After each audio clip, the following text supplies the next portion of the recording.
আজ টুয়ার সেই ছোট্ট টুয়ার আইবুড়ো ভাত বসেই পড়েছে টেবিলে। শুভ বিবাহ সম্পন্ন হবে 15ই ডিসেম্বর। তার আগে তো আইবুড়ো ভাত খেতেই হবে, আইবুড়ো নাম তো ঘোচাতে হবে না। তো 3 ভাই বোন মিলে বসে পড়েছে, 2 বোন এবং 1 ভাই, 3 জনে মিলে বসে পড়েছে টেবিলে। বিবাহ মানে দুটো পরিবারের মধ্যে মেলবন্ধন। বিবাহ মানে একটি ছেলে এবং একটি মেয়ের মনের সঙ্গে মনের মিলন।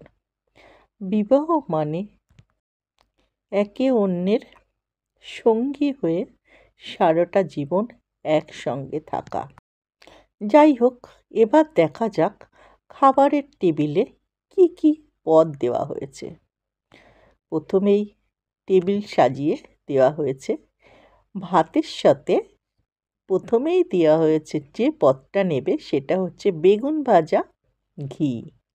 সঙ্গে রয়েছে আরও বিভিন্ন ধরনের ভাজা, যেমন মাছ ভাজা, কুমড়ো ভাজা, আরও নানান পদ।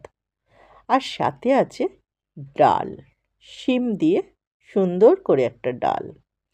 সঙ্গে আছে পাবদা মাছ, আর আছে চিকেন লেগ পিস, যেটা টুয়া খেতে ভীষণ পছন্দ করে। এই ছোট্ট টুয়া আজ বিয়ের পিঁড়িতে বসবে, ভাবতেই যেন কেমন লাগছে, খুব ভালো লাগছে। একটু আশ্চর্যও হচ্ছি। যেদিন আমি এই বাড়িতে প্রথম আসি সেই দিন টুয়া ছিল মাত্র 5 বছরের। আজ টুয়া অনেক বড়। আজ আমাদের ঘরের আদরের দুলালি অন্য ঘরের রাজরানী হবে। এটাই আমার কামনা, এটাই আমার আশা, এটাই আমার আশীর্বাদ।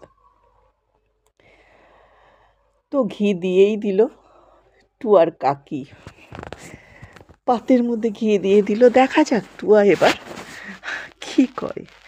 মাঝে মধ্যে টুয়ার চোখ দিয়ে জল পড়ছে। একটু তো কষ্ট হবেই। মায়ের ঘর থেকে শ্বশুর ঘরে যাওয়ার সময় মেয়েদের ভীষণ কষ্ট হয়। এক জায়গা থেকে আর এক জায়গায় অ্যাডজাস্ট করা খুব